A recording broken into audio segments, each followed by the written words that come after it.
Bonjour les amis, j'espère que vous allez bien. Je suis Pascal Trefingui, alias Lama Kunzang.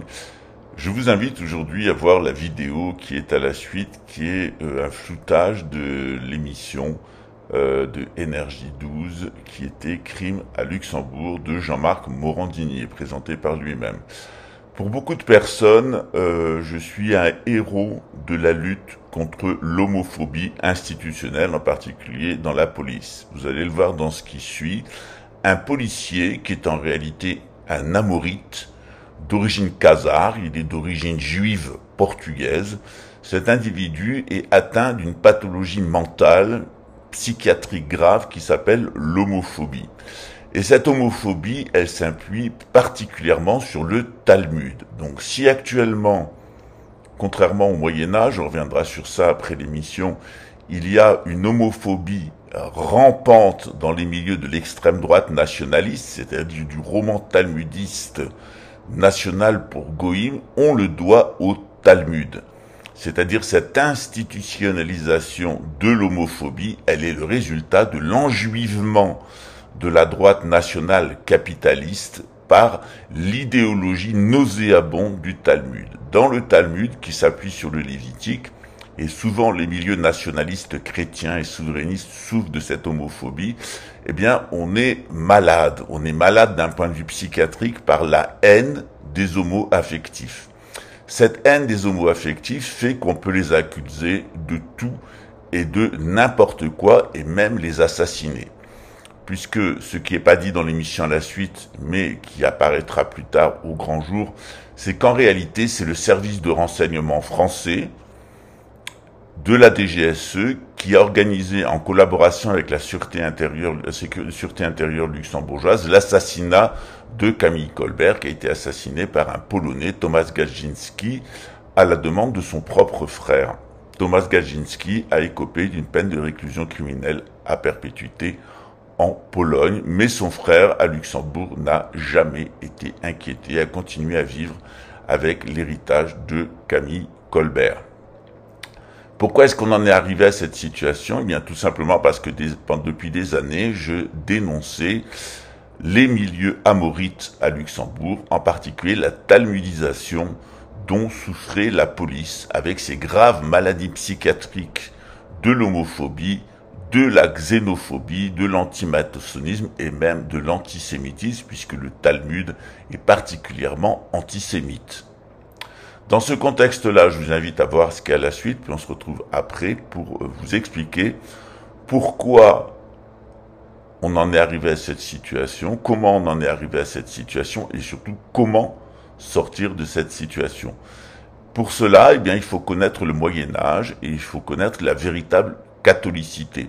Parce qu'en réalité, et n'en déplaise à Napoléon, ce qu'on vous présente actuellement comme de la catholicité qui amène vers la religion mondiale de l'Antéchrist, ce n'est qu'un sous-produit du Talmud. Vatican II n'est qu'un sous-produit de l'enjuivement de la catholicité par les milieux talmudistes qui reposent entièrement sur la mnémésis, la pornéia et la pharmakeia, c'est-à-dire l'empoisonnement pharmaceutique et chimique à travers l'agriculture des foules, des représentations particulièrement pathogènes qui sont celles du cinéma de Hollywood et de tous ces médias complètement enjuivés par l'artisterie communautaire, talmudisés par l'artisterie communautaire de la communauté des circoncis du 8e jour, avec évidemment toutes les pratiques sexuelles de ces monstres, en particulier la pédocriminalité, n'est-ce pas, le Marquez de Caca, cette pédocriminalité qui les amène non seulement à des atrocités sur les enfants, mais des pratiques de cannibalisme et de vente des organes à la découpe. Israël est devenu le premier trafiquant d'organes au monde, mais on peut dire qu'en règle générale, ce sont les milieux talmudistes où on pratique les crimes rituels d'enfants et le cannibalisme qui ont toujours été, une enquête l'a prouvé récemment dans le New Jersey après 15 ans d'enquête, que les milieux hassidiques, en particulier de Chabad Lubavitch, et je rappelle que la petite amie de Napoléon est une adepte de Chabad Lubavitch et intervient non seulement dans l'organigramme, mais dans beaucoup de manifestations de Chabad Lubavitch. Donc on a bien un enjuivement, une talmudisation, et je devrais dire une shabbat-loubavisation de l'Église catholique à son plus haut niveau, qui doit amener à la mnémésis, c'est-à-dire l'oubli de Dieu et la vénération de Satan. Regardez ce qu'il y a à la suite, vous verrez que pour beaucoup de personnes, je suis un héros de la lutte des homo-affectifs contre l'homophobie. D'un autre côté, j'ai toujours dénoncé l'emprise du lobby LGBT et le danger justement de mettre la question de l'orientation sexuelle et du genre sexuel au cœur de l'identité. On voit ce qu'il y a à la suite, puis on se retrouve juste après.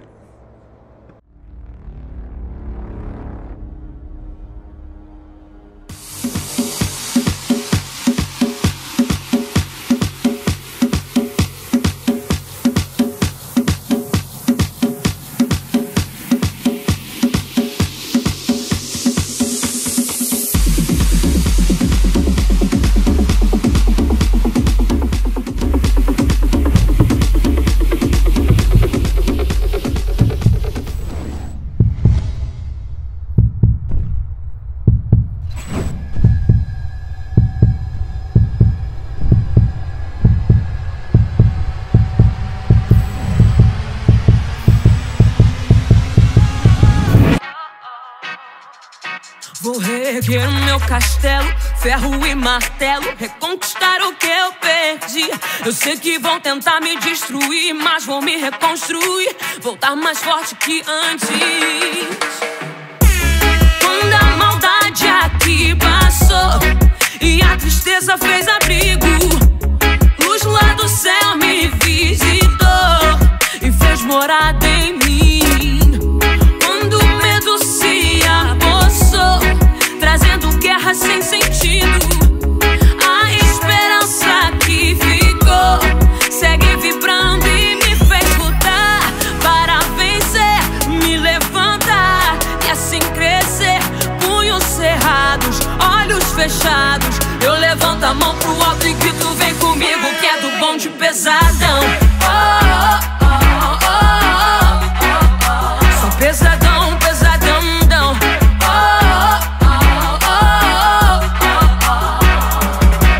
Ainda erguendo os meus castelos, vozes e ecos, só assim não me perdi. Sonhos infinitos, vozes e gritos, pra chamar quem não consegue ouvir. Um engenho novo pra Austrália, pronto pra batalha, cabeça erguida sempre pra seguir. Se tentarmos parar, não é bem assim, ficaremos mais bem fortes do que antes.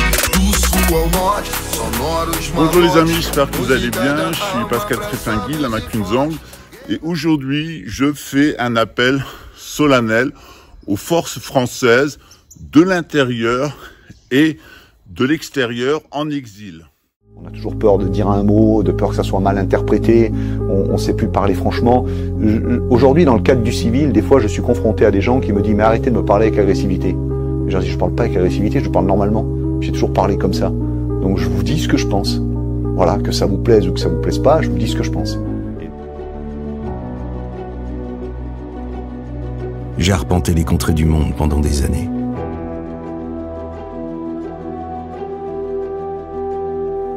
L'histoire des hommes a besoin de protagonistes, volontaires.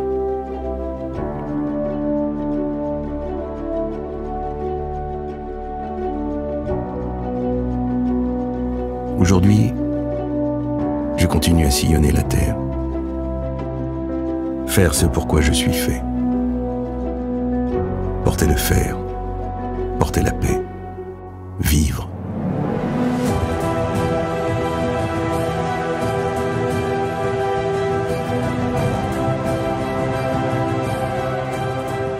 Je n'ai pas oublié d'où je venais. Je me prépare, jour après jour, sans relâche. Un outil tranchant, ça s'aiguise. Je veux être prêt à aller là où les autres ne vont pas. Car il faut bien qu'il y en ait.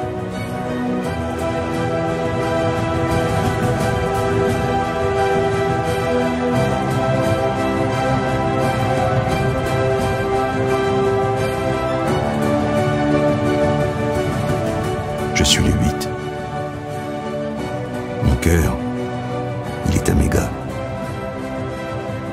corps, il est à la France. Mais l'honneur, il est pour moi.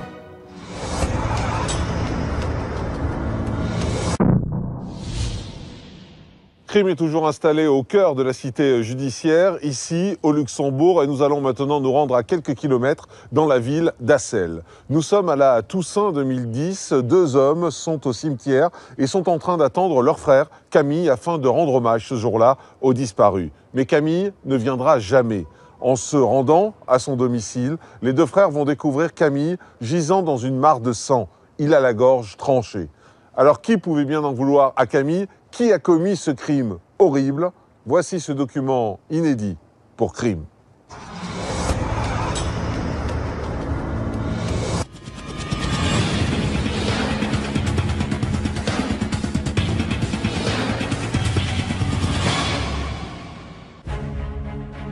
Dans l'affaire qui va suivre, vous allez découvrir le destin tragique de Camille, retraité luxembourgeois, connu dans son village pour sa bonté et sa générosité. Un meurtre à la mise en scène énigmatique, dont le mobile n'est peut-être pas celui qu'on croit. Camille avait autour de lui des jaloux et des traîtres, c'est-à-dire des gens, notamment dans son entourage familial, qui en fait l'ont trahi.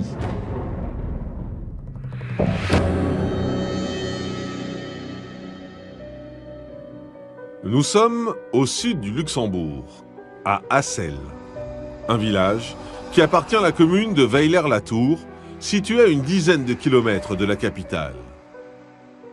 Ici, près de 2000 habitants jouissent d'un cadre de vie idéal. C'est très agréable pour vivre. Et la population qui habite là sont des gens un peu à sensibilité verte peut-être, donc qui aiment habiter près d'une ville et quand même en pleine nature. Il y a beaucoup de jeunes familles. Ce 1er novembre 2010, jour de Toussaint, Julien et Norbert sont venus se recueillir au cimetière d'Assel. Comme chaque année, Camille, leur frère aîné, est supposé les rejoindre. Mais aujourd'hui, l'homme de 69 ans se fait attendre. Ce jour-là, Camille Colbert, qui était très croyant, n'est pas apparu au cimetière. Donc très vite, sa famille a trouvé ça très louche qu'il ne soit pas là et s'est vite retrouvé devant sa maison. Sur place, les frères de Camille se rendent compte que la porte d'entrée est fermée à clé. Ils font donc le tour de la maison pour entrer par la véranda qui, elle, est toujours ouverte. Une fois à l'intérieur, ils appellent leur frère, en vain. Il ne donne aucun signe de vie, ils vont dans sa chambre. Devant la porte, un premier élément les interpelle. On a une croix à l'envers qui est posée à l'entrée de cette chambre. Julien et Norbert ouvrent immédiatement la porte de la chambre. Et sous leurs yeux, le chien de Camille s'enfuit en courant. Leur frère, lui, gît sur son lit, dans une mare de sang. Une image terrible s'ouvre à eux, le propre frère assassiné. Horrifiés par la scène qui se joue devant eux, les 2 frères trouvent tout de même la force d'appeler le secours. Alors, qu'a-t-il bien pu se passer en ce jour de Toussaint 2010? Qu'est-il arrivé au septuagénaire?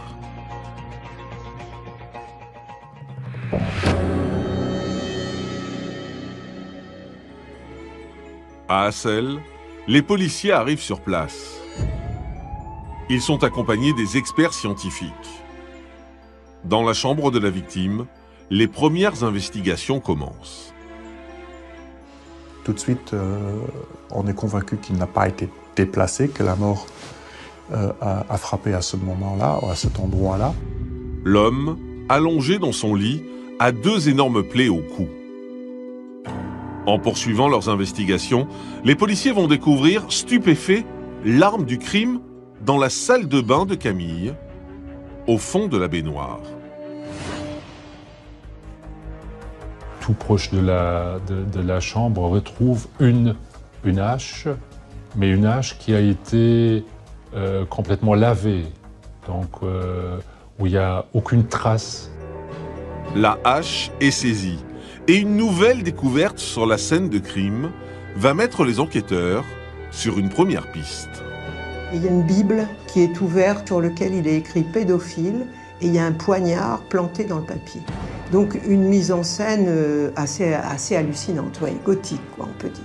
Quand on voit cette scène de crime, ça pourrait parler dans un premier temps plus pour un acte passionnel plutôt qu'un cambriolage qui aurait mal tourné. D'autant plus qu'aucune trace d'effraction n'est constatée par les enquêteurs. Alors le criminel est-il une connaissance de Camille? La victime est envoyée à l'Institut médico-légal pour y pratiquer une autopsie et les policiers se penchent sur son profil. Camille Colbert était un retraité, un homme sans histoire, bien intégré dans sa commune, la commune de Hassel. Il était apprécié de ses voisins. C'était pratiquement le maire inofficiel de la localité de Hassel. Enfant du pays, Camille et sa famille ont toujours vécu dans les environs. Retraité du secteur financier, l'homme était à la tête d'un patrimoine estimé à 3 millions d'euros. Quelqu'un en voulait-il à son argent? Les enquêteurs s'intéressent alors à ses relations sentimentales. Camille était homosexuel, c'était connu, il vivait librement et ouvertement son homosexualité. Il a fait connaissance de Pascal en 2004. L'homme de 38 ans conseille alors Camille sur ses différentes affaires juridiques. Rapidement, et malgré les 25 années qui les séparent, les deux hommes se rapprochent. Pascal se souvient de cette époque. Camille, c'est une individualité qui est tellement atypique que c'est difficile de ne pas être sous le charme. Donc il y a un charme intellectuel qui s'opère tout de suite. Pascal emménage alors chez Camille, dans sa maison de Hassel. Une relation qui va prendre un nouveau tournant en 2007. Cette relation a duré pendant un certain moment. Et Camille était tellement amoureux de Pascal qu'il l'a adopté. Lui, il nous a dit une fois, oui, je l'ai adopté pour lui faciliter en cas d'héritage, je pense. Ça aurait été plus facile en tant que fils adoptif qu'en tant que partenaire.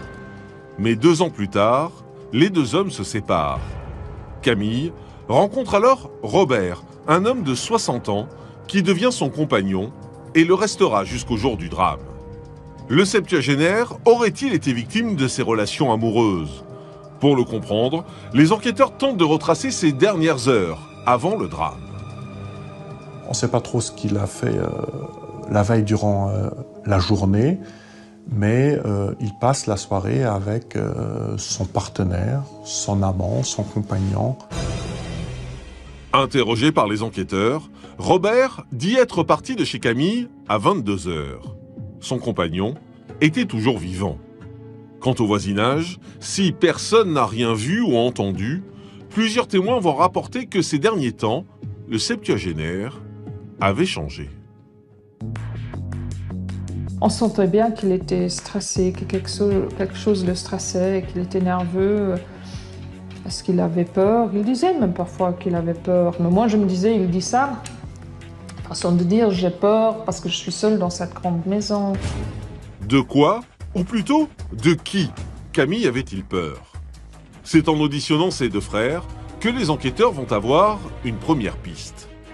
Pour eux, ce crime ne peut être l'œuvre que d'une seule personne. Ils disent, ou ils citent le nom de Pascal Colbert comme étant un potentiel auteur de ces faits. Pour Julien et Norbert, leur frère aîné aurait été tué par son ex-compagnon. Mais pour quelle raison? S'agit-il d'un crime passionnel, d'un meurtre crapuleux? Et pourquoi une telle mise en scène?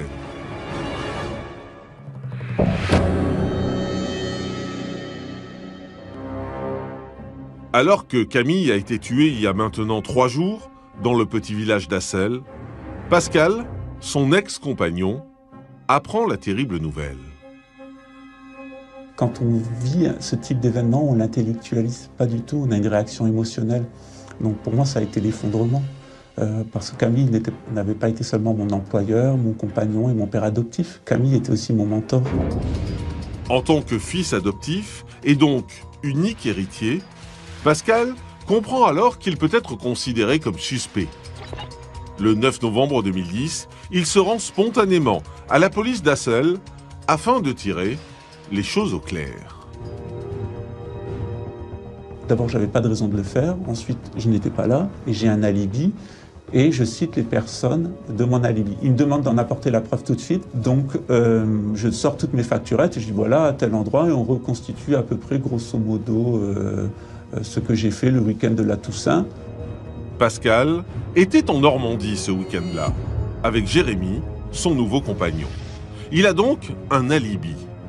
Il repart libre du commissariat, mais les policiers gardent un œil sur l'héritier. Au même moment, les résultats de l'autopsie tombent. Et s'ils confirment l'horreur du crime, en aucun cas, ils ne permettent de dire s'il s'agit d'un ou d'une meurtrière.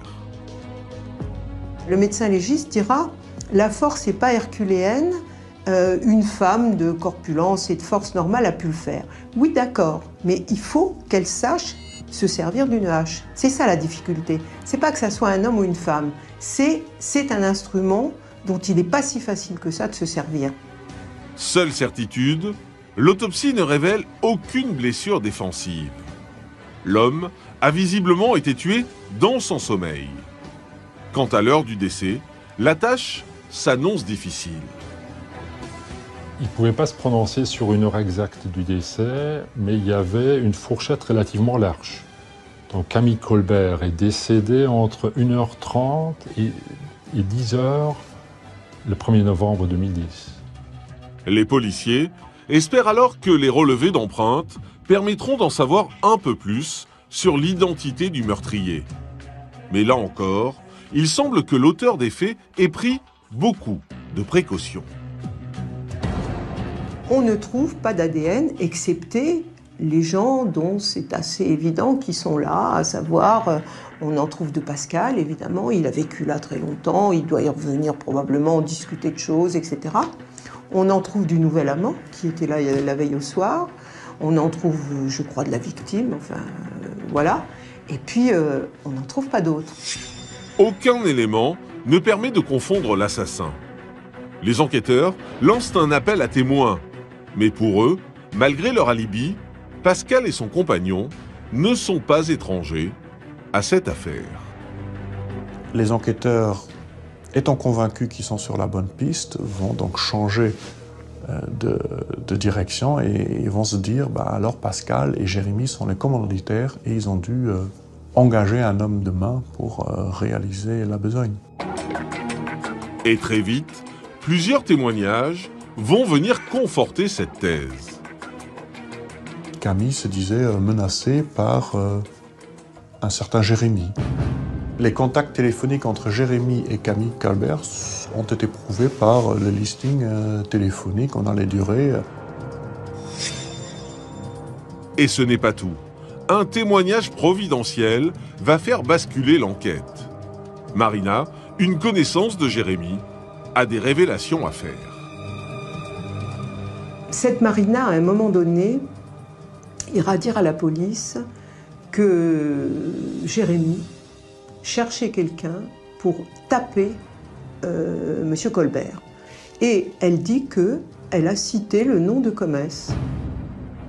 Charles-Édouard Comès serait donc le fameux troisième homme, selon la thèse des enquêteurs, même si son profil n'est pas vraiment celui d'un meurtrier. À 39 ans, Charles vit en Allemagne. Employé au Luxembourg, il vit modestement et arrondit ses fins de mois en monnayant ses faveurs. Il n'avait pas de casier judiciaire, Charles-Édouard. Il n'était pas connu comme homme de main. Il n'était pas connu pour avoir donc, disons, une activité criminelle. Ici, on parle quand même d'un meurtre, d'un homicide qui sort de l'ordinaire. Mais pour les enquêteurs, Charles-Édouard aurait très bien pu tuer Camille pour une poignée d'euros. Les trois hommes sont immédiatement placés sur écoute et leurs allées et venues sont minutieusement observées. Alors, Charles-Édouard, Pascal et Jérémy sont-ils vraiment impliqués dans ce meurtre? Et quel lien les unirait? Que vont révéler les écoutes des policiers?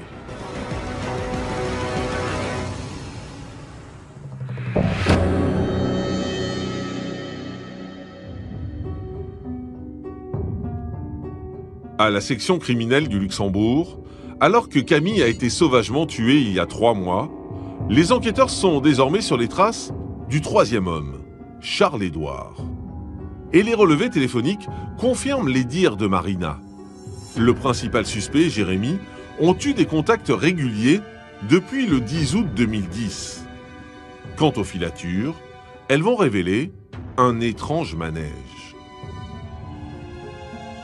Il y a 2 rencontres entre Jérémy et Charles. L'une devant le magasin de sport à Luxembourg et une deuxième rencontre devant un magasin de sport à Thionville, donc c'est juste derrière la frontière avec le Luxembourg, pas loin. Et on pense qu'il y a eu une remise d'argent à ce moment-là.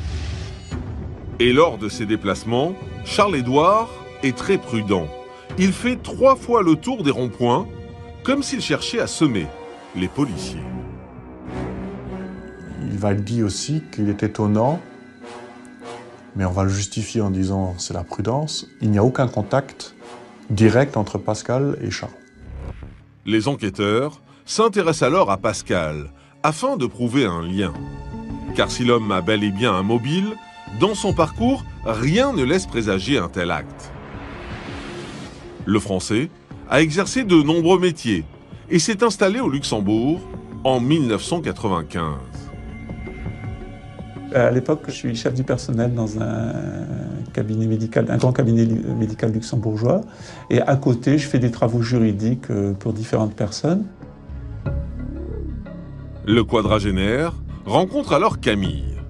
Et si le retraité est persuadé d'avoir trouvé le compagnon avec qui il finira ses vieux jours, la relation est en réalité plutôt déséquilibrée. Je suis très clair avec lui dès le début. Je l'aime beaucoup, mais je ne suis pas amoureux de lui. Le couple poursuit tout de même sa relation, même si ce n'est pas du goût de tout le monde. La famille estime Pascal Colbert être un mauvais être dans la relation avec Camille Colbert. Il accuse Pascal Colbert de vouloir enlever, séparer Camille du reste de la famille, de vouloir s'accaparer ses biens, son héritage, son futur héritage, sa fortune, ses terrains, son amour, etc., etc. En 2009, alors que Pascal habite encore à Assel chez Camille, par intermittence, il va rencontrer Jérémy, âgé de 35 ans, et lui aussi français. Il travaille dans une banque luxembourgeoise. Entre les deux, c'est le coup de foudre. Avec Jérémy, c'est le grand amour. Hein. C'est un amour fusionnel et du coup, on a des projets, oui. Donc, on voyage beaucoup tous les deux. Un week-end sur 2, on est partis, soit en Italie, soit en Allemagne, soit en Belgique, soit en France. Jérémy avait 2 projets. Donc, soit un hôtel-restaurant à La Réunion, soit un bed and breakfast, avec une partie restauration, table d'hôte au Canada. Dans cette phase, Pascal se désintéressait complètement de Camille. Plus encore, il exerçait une forte pression sur Camille pour qu'il lui donne de l'argent. Mais il y aurait eu surtout une pression psychologique de la part de Jérémy. Les enquêteurs vont relever de nombreux appels entre les 2 hommes. Jérémy serait devenu de plus en plus menaçant. Camille a fait part de ses inquiétudes à sa famille. Il avait pris cette ferme résolution d'annuler l'adoption. Mais aucun élément ne relie clairement Pascal à Charles-Édouard. Pourtant, la conviction des policiers est faite. Ils sont persuadés d'avoir les éléments nécessaires pour procéder à une arrestation. Le 7 mars 2011, Charles-Édouard est interpellé. Un véritable coup de tonnerre. À 9 h du matin, la porte s'est ouverte et j'avais entre 3 et 4 bonhommes sur moi. Après, il y a 10 autres bonhommes qui sont venus gagouler. C'était l'unité spéciale. Et moi, je me suis allongé par terre. Voilà. Et j'avais 4 fusils mitrailleurs sur la tête. Et croyez-moi, ça fait une drôle d'impression. Et dès le lendemain, le 8 mars, c'est au tour de Pascal et Jérémy. Les deux hommes sont interpellés en France, à Versailles, chez la tante de Pascal. Je dis à ma tante, écoute, je serai là ce soir ou plus tard dans 48 heures, mais ne te fais pas de soucis, ne t'inquiète pas. Et ma tante tape les policiers et dit, mais laissez-le, il n'a rien fait. Il aura fallu 4 mois pour procéder aux premières interpellations. Les domiciles sont perquisitionnés au même moment. Alors, que vont dire les 3 prévenus? Quel rôle chacun a-t-il joué dans ce meurtre? Et que vont découvrir les enquêteurs lors des perquisitions?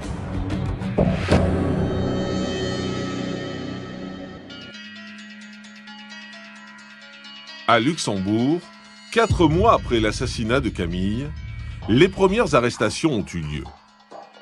Les policiers fouillent le domicile de Charles-Édouard et font une première découverte. 4 000 € en liquide.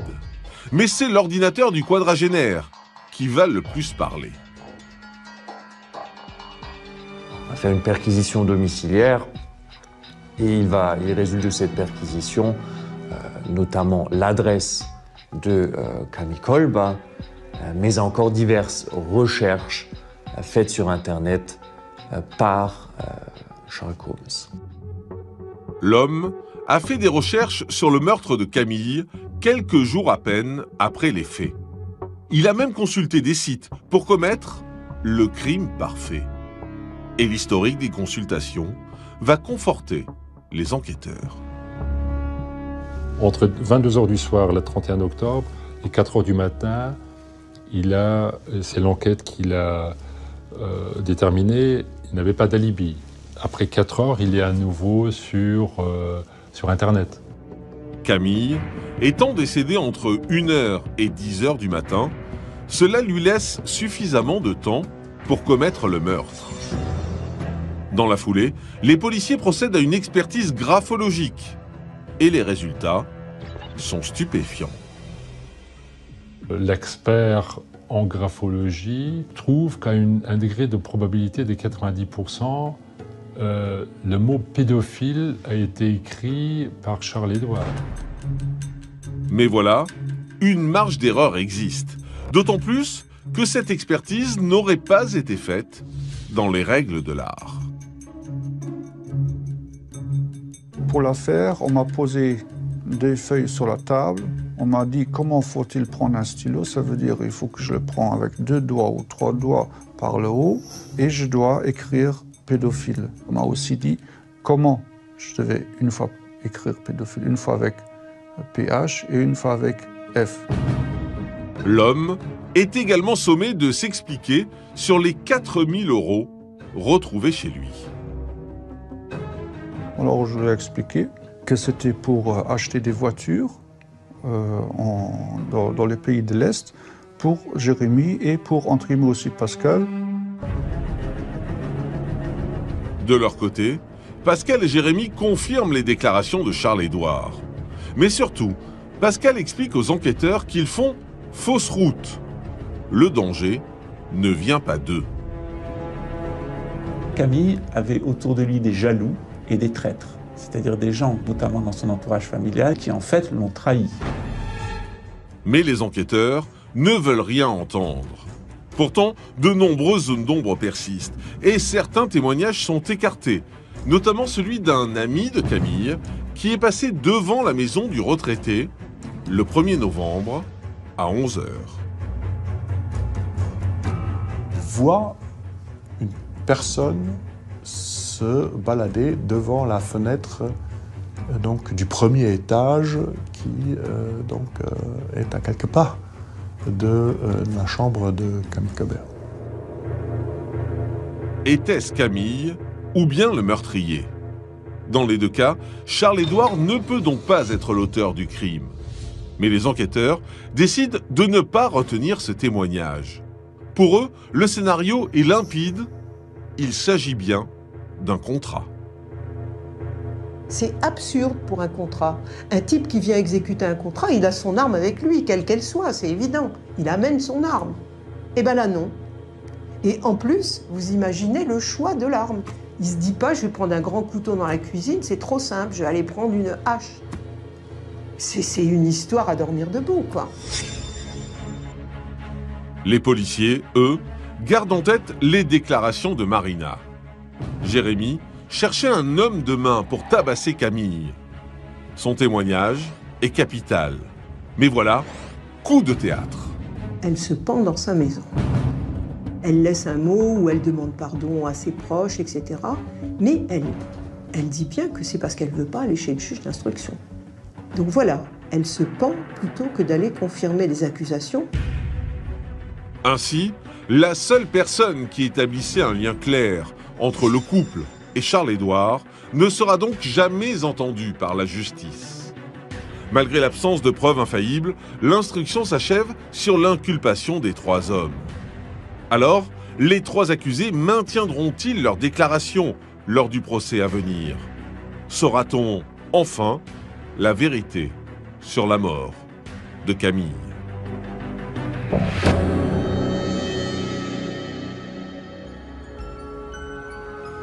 Le 1er octobre 2013, 3 ans après les faits, Pascal, Jérémy et Charles-Édouard comparaissent devant la cour d'assises du Luxembourg pour l'assassinat de Camille.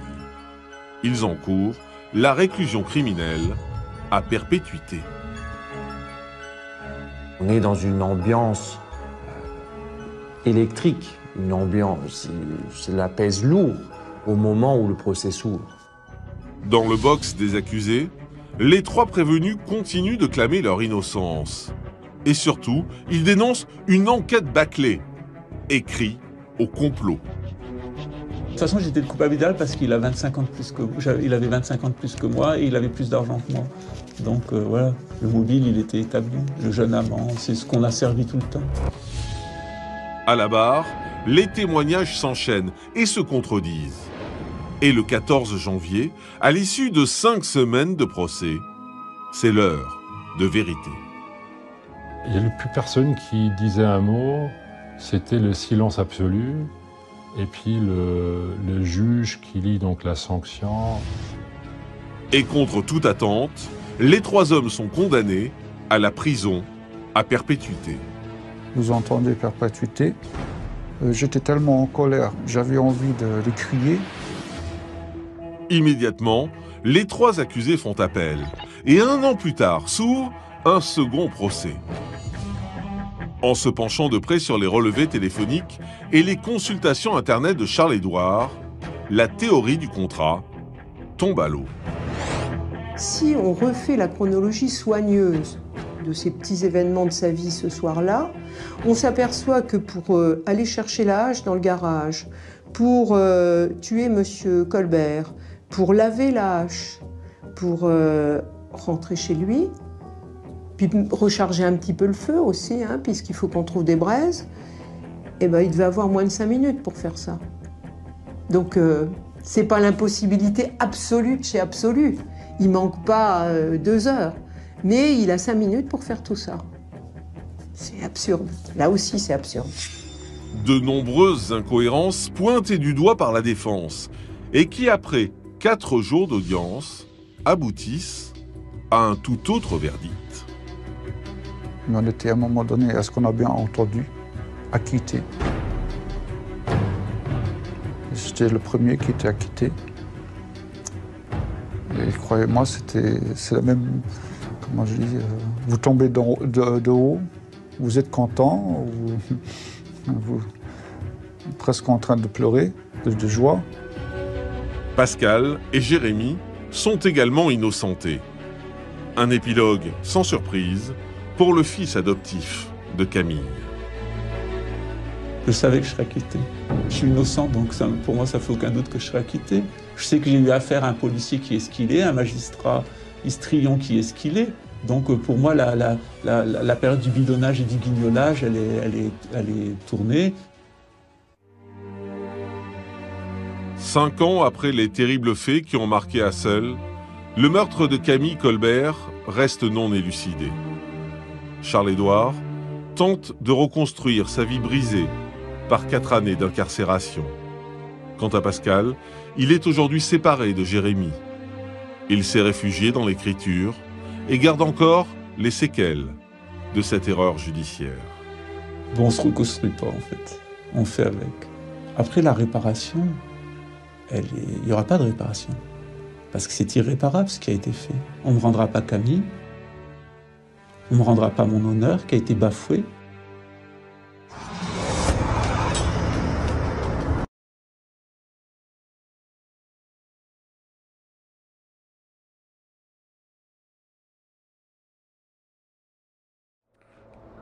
Le Moyen-Âge repose entièrement sur l'amour de son prochain. Tu aimeras ton prochain comme toi-même.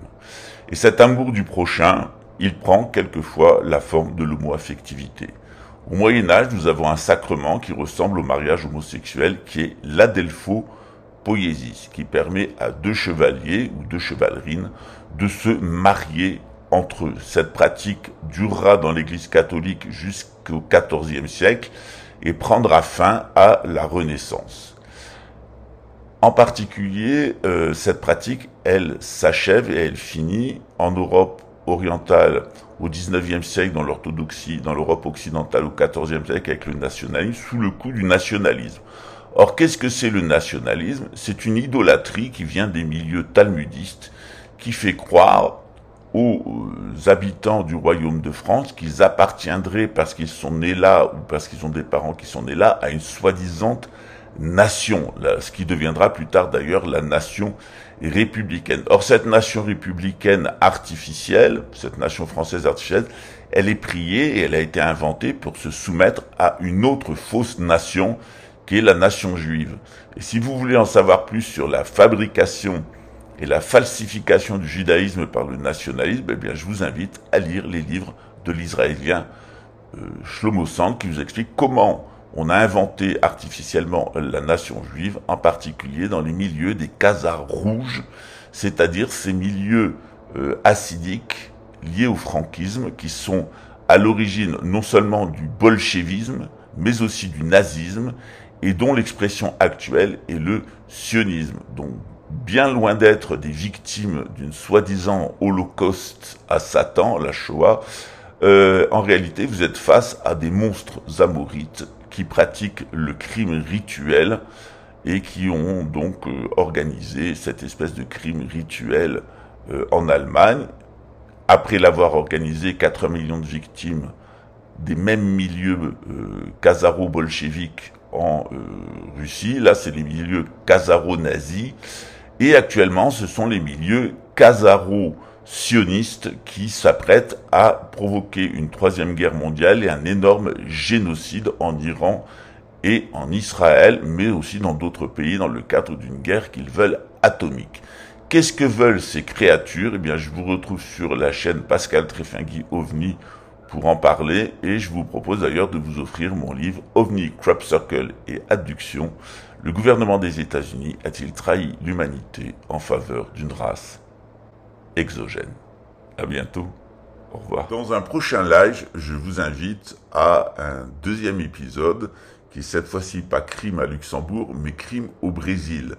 Et vous allez voir que de la même façon, je me suis confronté au milieu talmudiste de Rio de Janeiro, en particulier un avocat pédocriminel et narcotrafiquant et un imposteur, fausse vedette libertaire contre la dictature militaire, qui est en réalité un trafiquant d'organes, un promoteur de justice et un procureur qui est un pédocriminel impliqué dans 82 assassinats rituels d'enfants, qui est aussi co-responsable avec 2 policiers militaires proches de Jair Bolsonaro de l'assassinat de la militante LGBT Marielle Franco. Et évidemment, un policier qui est certainement le policier qui a la fiche criminelle la plus importante de l'institution, dont la gueule est complètement ravagée par les traces de la syphilis et qui est impliqué dans du harcèlement, des écoutes téléphoniques illégales, mais aussi du recrutement d'assassins afin de cibler des personnalités de la communauté homosexuelle. Tous ces gens-là ont un point commun, ils appartiennent tous à une loge de juifs, créée par un individu très controversé dont le fils a essayé de prendre le contrôle définitif de la justice et qui est impliqué dans d'énormes malversations financières dans les milieux du football.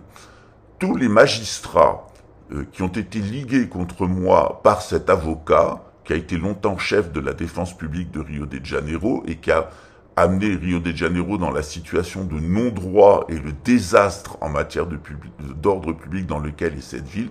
C'est la ville la plus violente, la plus corrompue du Brésil, où une bande de youpins contrôle la justice et font régner une situation de non-droit. Le président Lula lui-même a été victime des cabales de ces milieux talmudistes et, depuis qu'il est au pouvoir, a eu à cœur de briser ces milieux sionistes, ces milieux du talmudisme au service d'Israël, qui ont essayé non seulement de ruiner, de détruire et qui ont provoqué le génocide de 650 000 personnes au Brésil lors de l'affaire Covid, mais aussi ont été les plus forts soutiens de Jair Bolsonaro et de son tentative de coup d'État.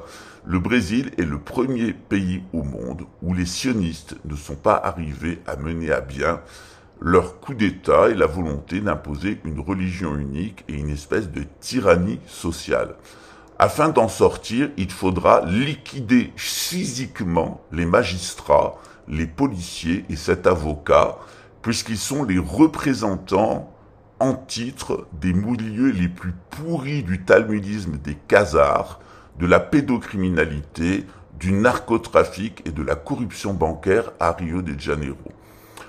Bien entendu, à Rio de Janeiro, qui est un système de non-droit, j'ai écopé d'un véritable harcèlement judiciaire qui a été maintenant brisé par le tribunal suprême fédéral et j'ai évidemment passé un accord avec le ministère public général de la République du Brésil en vue de me faire indemniser.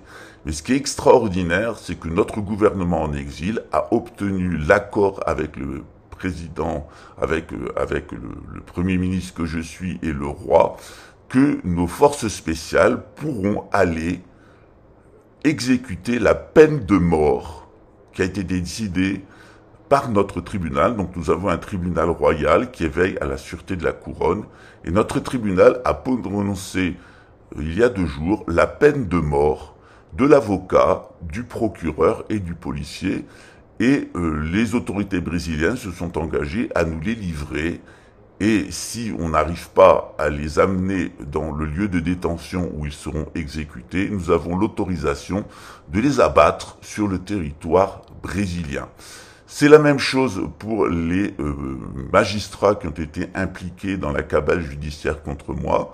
Ils ont tous écopé d'une peine de réclusion criminelle à perpétuité. Et pour ceux dont il est avéré qu'il avait des liens directs avec l'avocat de la personne qui a tenté de m'assassiner, qui a monté cette cabale, ils seront de la même façon frappés d'une peine de mort dont la sentence pourra être exécutée à n'importe quel endroit, y compris sur le territoire brésilien. Et pour ma part, j'estime que cette mise à mort devrait avoir lieu publiquement à l'intérieur des tribunaux afin de marquer l'opinion publique.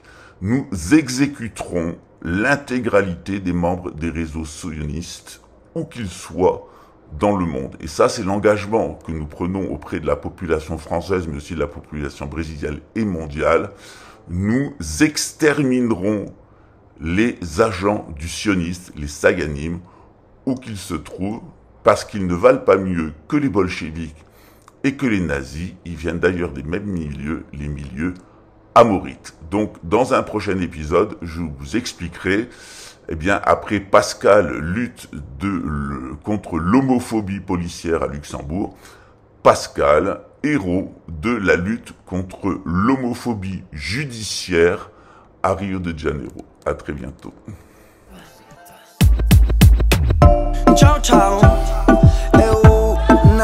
não sei falar muito bem português, mas quero aprender. Pretty boy baby, dirty boy baby, Maluma baby.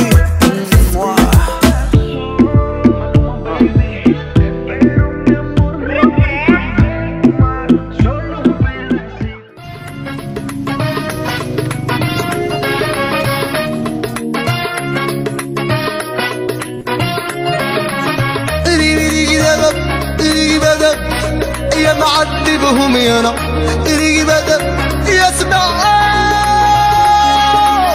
ينحر عليا وتقال ما ديرك بعيد ماك عليك يانا انا ظلمي ومعقوب زين وددي ددي ددي ددي زير ديوان ديوان ددي ددي ددي وزيد ددي اسمع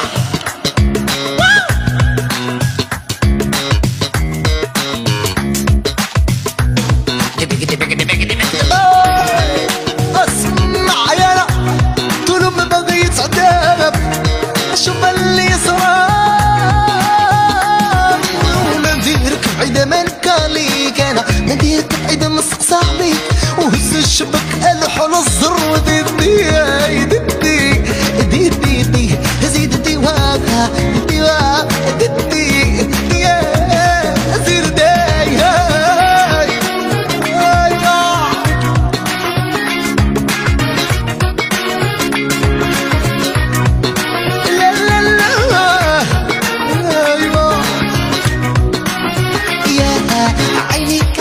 عينك شادين عينك عيني يا عينك نايمين عينك عيني يا عينك بلغي ددي ددي ددي ددي سيدي واغدي دي يا النبي يا النبي يا انا اسمع اسمع اسمع يا انا امر قولي لا يكواني دلوما لك ماني مشتاق ولا كسبنك طاني داداي داداي هاي طلبة موجتك ناهي داداي داداي وهي طلبة صدمري انا يا لمين عطيني فاز فاز فاز زيانة حضرلي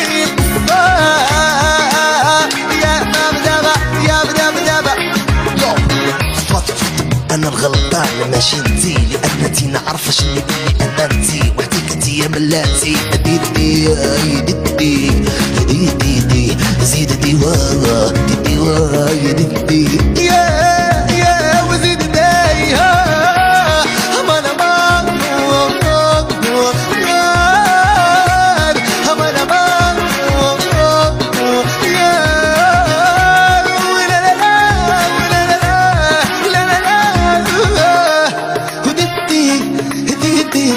عليكم زيد الديانة ددي ددي يا وزيد دايا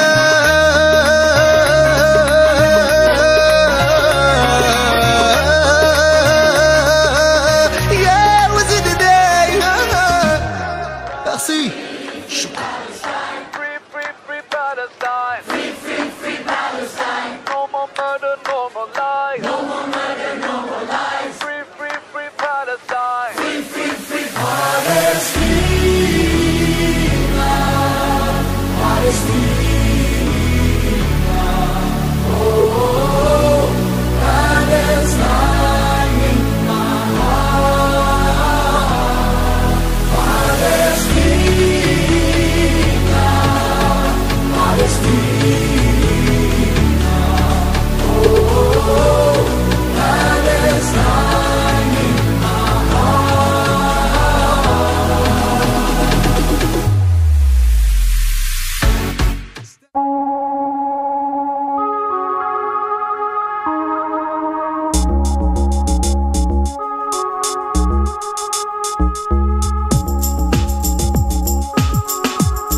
Paris à Marseille, je te découvre. Mon cœur bat pour toi, ma douce France. Dans chaque ville, dans chaque rue, je ressens ton âme, ta vertu. De Paris à Marseille, je te découvre. Mon cœur bat pour toi, ma douce France. Et chaque jour, je te chéris. Dans tes couleurs, je trouve ma vie. Ton histoire, ta beauté, je l'écris. Mon amour, ma France adorée. Dans tes bras je veux rester. Mon amour, tu es ma fierté. Ma France, je t'aimerai pour l'éternité. Pour l'éternité. Pour l'éternité. Pour l'éternité.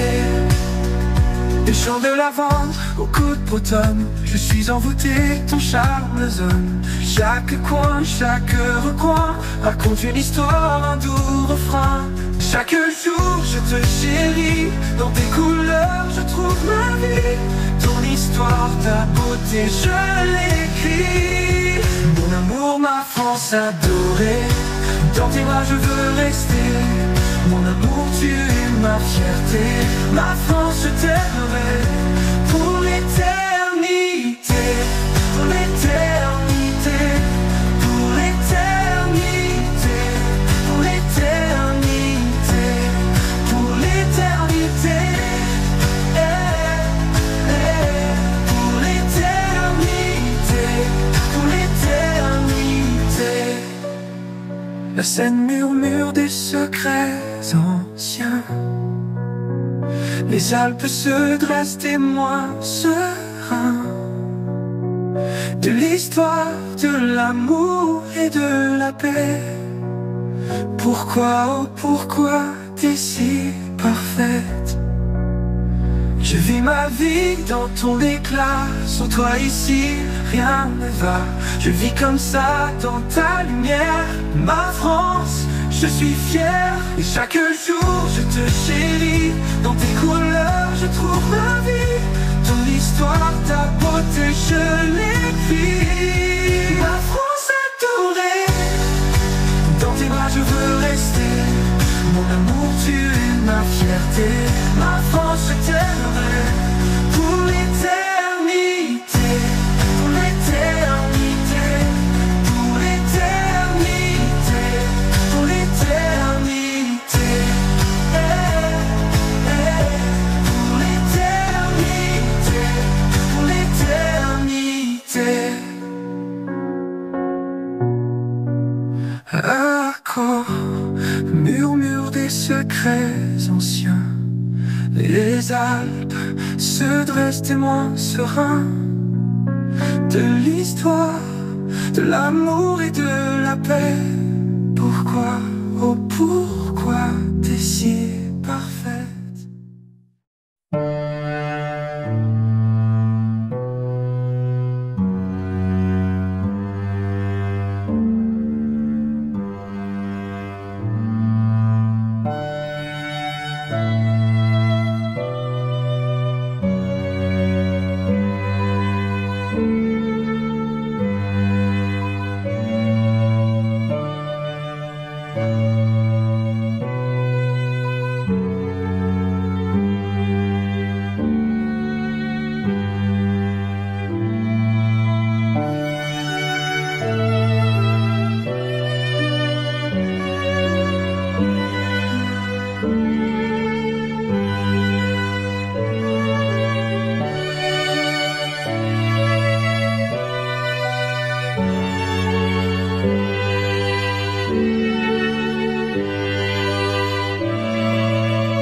シャリシ式不意空空不意式式即税空空即税式重創業式薬無尿税シャリシ税小北総不小不別不不上不増不限定国中無式無重創業式無限に微絶心に無式証拠に即法無限界内し無意識界無無教薬無無明人内し無老死薬無老死臨無空終滅動無知薬無得意無所得公募大サッタエハンニャハラミタコシムケゲムケゲコムク不音に一切天道無足行で暗算で小仏へハンニャハラミタ孤独は六タラ三脈三宝大高知ハンニャハラミタ税大寺修税大名修税無常修税無東道修道場一切空真実不公公説ハンニャハラミタ収束説収圧ギャテギャテハラギャテハラソギャテボジソアカハンニャ信用